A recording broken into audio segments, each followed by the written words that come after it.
Hello, children. Good morning to you all. How are you all? I hope all are fine and ready for today's English class. Today we are going to study another very interesting story, which is Around the World. Now, children, which is the most interesting place you have visited till now? And which means of transport did you use to go there? What are the different means of transport you have used till now? Train, bus, ship, car, and in future, which is the mode of transport that you would like to use? Now, why are we talking so much about transport? Yes, because here you can see this is a story about a train journey, a very interesting train journey. Let's begin. Mr. Phileas Fogg lays a bet with some of his friends to go around the world in 80 days. This is a story of how he travelled with his companion Passepartout. That evening, they were on the train from San Francisco to New York. These are two cities in USA, which was 3,786 miles away. In 7 days, the train would take them from the Pacific to the Atlantic Ocean. You must be aware, children, these are the two oceans on the two coasts of USA. On one side of USA we have the Pacific Ocean and on the other side we have the Atlantic Ocean. So these are two cities on the two different coasts, and this train would take them from one coast to the other in 7 days. The train steamed through California at full speed. It crossed steep mountain slopes, deep canyons, and hair-raising curves, moving through a few tunnels and bridges. Canyons, children, is a very deep valley with steep sides or edges. Suddenly the train slowed down as a herd of buffaloes charged across the railway track.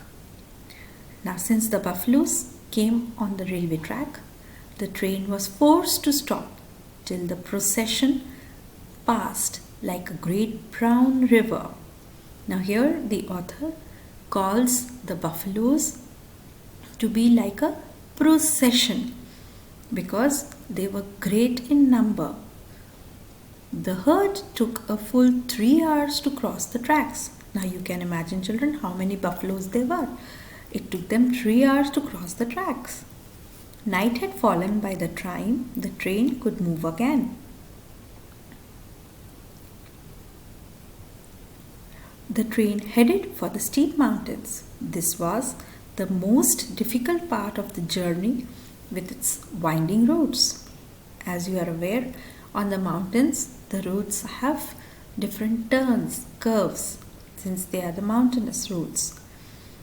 They passed the highest point of their journey, 7,524 feet above sea level. In a few hours, they would be out of the Rocky Mountains. The Rocky Mountains are the great mountain ranges which are found in USA.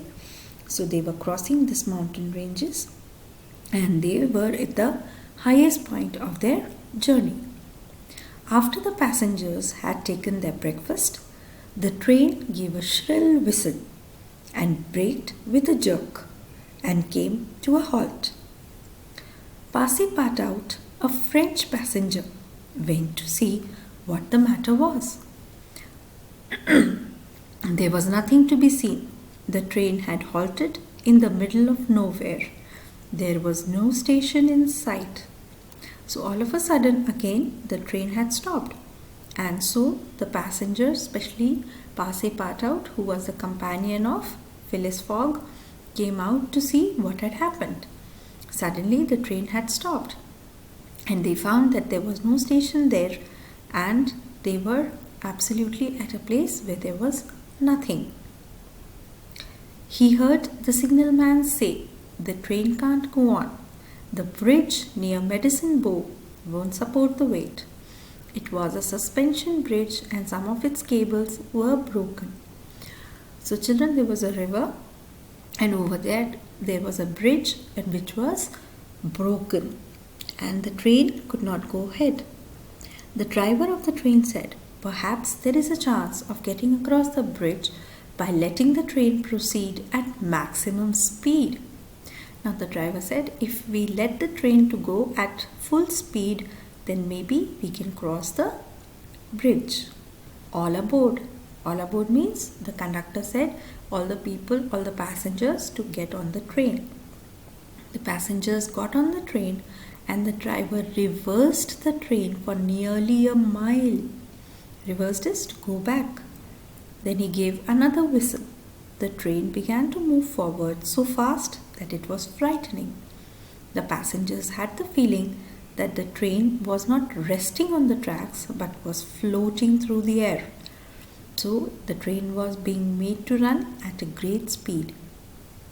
As the engine shrieked and the train shuddered, they were over the bridge in a flash.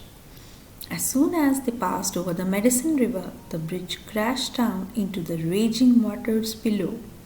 You can see the picture here. As soon as the train passed, the bridge fell into the river below and the river was flowing at a great speed, that is the raging waters. The train continued its course that evening without interruption.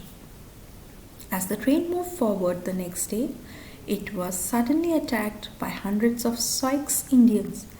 This is a tribe of the Red Indians, the tribal people who are found in USA. Many of them appeared from all sides, jumped onto the moving train and pulled themselves up the steps. They were armed with rifles. Rifles are guns. Some of the travelers had revolvers. They defended themselves bravely by answering with pistol shots. Now children, try to imagine after such an adventure of getting across the bridge, now they were faced with the tribal Red Indians and they were all having rifles. But some of the travelers who had revolvers, they also started firing the pistol shots.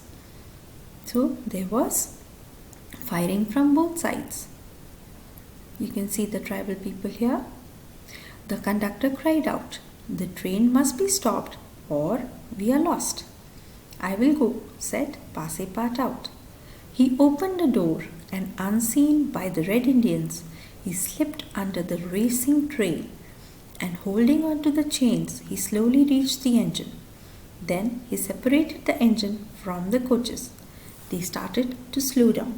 Now what did this French passenger do? He was a really brave person. He went under the moving train and separated the engine from the coaches so that the train could become slow.